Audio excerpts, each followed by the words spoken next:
Teman saya bertanya, Mas Warno, bagaimana pendapat Mas Warno tentang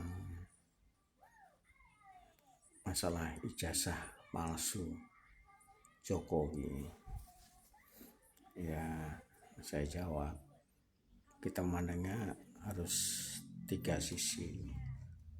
Dari sisi yang menuduh, dari sisi yang merasa dituduh, dan dari sisi tengah-tengah. Kalau dari sisi yang dituduh dalam hal ini adalah Jokowi,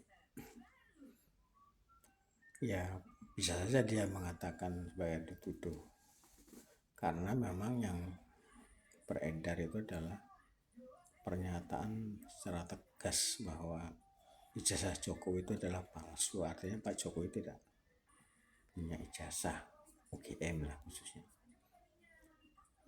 oleh Prof. Suryo dan kawan-kawan. Ya wajar, sehingga dengan tersinggung maka dia melakukan laporan tentang pencemaran nama baik atau mungkin juga pembunuhan karakter. Ini dua hal yang ada kaitannya sehingga masuk dalam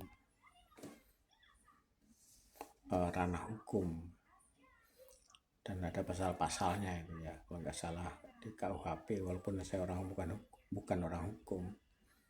Di KUHP itu pasal 310 ya, sama berapa saya lupa itu. Undang-undang ITE juga ada tentang itu, sehingga bisa gitu. Nah itu nanti ya mesti harus tunjukkan bukti-bukti bahwa Suryo dan kawan-kawan itu melakukan tuduhan itu benar apa salah. Sejauh nanti pandangan polisi ada bukti, nanti dibandingkan dengan yang menuduh itu nanti juga pasti diperiksa polisi. Nah ternyata sudah diperiksa kan, dan menyampaikan penolakan dan sebagainya lah, melakukan perlawanan hukum dalam ini. Dari Suryo itu biasa, bagian dari kebebasan berekspresi, berpendapat dalam rangka di era demokrasi. Tapi ya itu tetap saja itu haknya Pak Jokowi. Tapi kalau saya pribadi sekarang ya, keluar-keluar di medsos itu bisa masuk dalam kategori pernyataan yang dideklar, dipublikasi pada semua orang.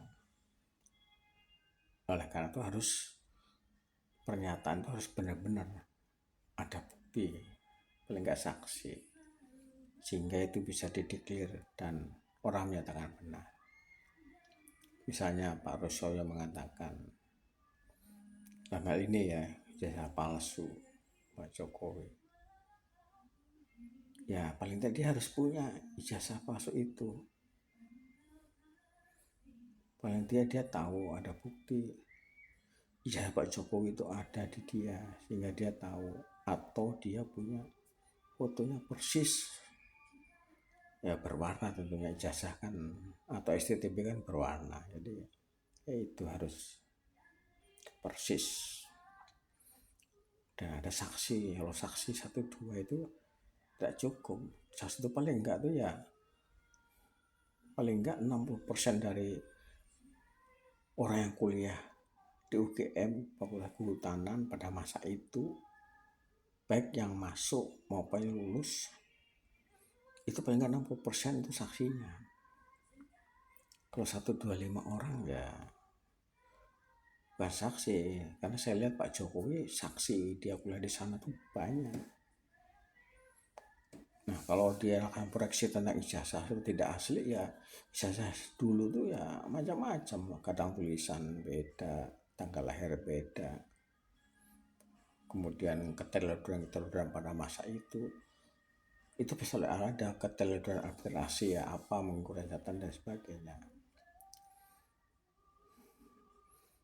Tapi kan masalahnya kenapa Roy Suryo dan kawan itu hanya keluar-keluar di depan sehingga menyebar dan merusak nama baik atau pencemaran nama baik.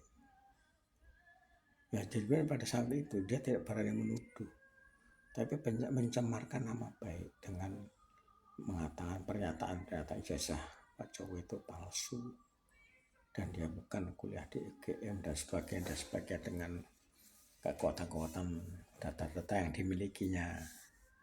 Apalagi awalnya dia hanya pakai fotokopi atau fotokopi ijazah yang difoto diedarkan di medsos, kemudian diambil sama dia, jadikan dianalisis dengan alat-alat forensik yang katanya canggih banget. Ya menurut saya ya yang paling kuat itu kalau mau menuduh atau mencemar baik itu ya hati-hati. Tapi karena caranya udah gak salah, harusnya dia melakukan tuduhan itu lebih bagus sehingga nanti di sidang tuh kalah atau benar. Tapi kalau ada keluar-keluar itu hanya orang jadi merasa tersinggung. Nah kalau yang menuduh tuduhan dan melaporkan Jokowi ijazahnya palsu, harusnya usul ya itu lebih bagus sehingga di pengadilan tuh jelas oh ternyata tuduhan saya benar atau salah itu di pengadilan. Secara nalar ya yang menyatakan ijazah itu asli atau palsu itu ya bukan Jokowi dan bukan siapa-siapa, UGM secara resmi. Ya harus dengan bukti-bukti kuat juga gitu. Apalagi orang yang tanda tangan masih ada, kemudian ada saksinya, ada nama, dan banyak bukti-bukti itu digunakan oleh UGM. Saya yakin UGM menyatakan jasa asli itu punya Jokowi ya itu harus jadi pegangan oleh publik, bukan hanya oleh aparat penegak hukum. Sehingga yang menuntut kalau ijazah kalau Jokowi itu masih palsu atau sehingga ijazah palsu itu yang menuntut ya pertama KPU yang mendahului karena dia disodori ijazah calon wali kota, calon gubernur, calon presiden. Nah yang kedua yang nuntut ya UGM. Setelah KPU mengetahui ternyata ijazah gue palsu, wah itu dituntut. Nah dulu kan enggak, waktu wali kota kan siapa yang berani nuntut? Ya itu namanya sejarah. Sejarah itu nggak bisa dibalik lagi. Apa jadi presiden diulang lagi, diulang Pak Jokowi jadi laksanaan pilkada Solo diulang lagi. Ya nanti menang lagi jadi wali kota dia. Jadi gubernur masuk gubernur DKI diulang lagi. Coba pilihan nanti dia menang Jokowi.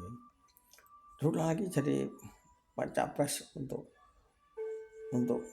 tadi itu harusnya dulu wah itu nggak bisa, itu sejarah sudah jadi sejarah blueprintnya seperti itu.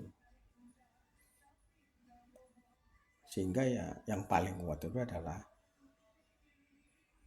yang menuntut itu siapa. Yang kedua kalau membuktikan itu ijazah palsu atau palsu itu adalah harus saksi yang paling kuat, bukan hasil penelitian laboratorium. Karena bisa saja zaman dulu namanya ijazah terus hilang itu bisa jadi dibuat baru lagi. Tapi setahu saya ijazah kalau hilang itu pasti penggantinya bukan ijazah lagi tapi adalah surat keterangan lulus bahwa dia lulus dengan nilai sekian dari lembaga pendidikan yang bersangkutan. Ya saya jawab begitu saja pada kawan saya. Ya saya nggak tahu kawan saya itu membela yang mana, yang jelas mari kita membela yang menang supaya yang menang itu sekarang Pak Prabowo yang menang jadi presiden sama Gibran. Mari kita doakan. Kalau kita benci kurangilah kebencian tapi ambil positifnya karena hidup kita tuh hanya sekali. Apalagi di usia yang sudah mulai tua ini kita mari menonton yang sekarang Semoga cita-cita dan harapan para pendiri bangsa itu tercapai. Yang jelas kita sudah terlambat untuk melakukan pemerataan pembangunan, tapi tidak ada kata terlambat. Hilirisasi adalah jalan yang saat ini dilihat sangat benar. Wujudkan segera hilirisasi siapapun presidennya nanti. Itu saya segera. Terima kasih. Wassalamualaikum warahmatullahi wabarakatuh.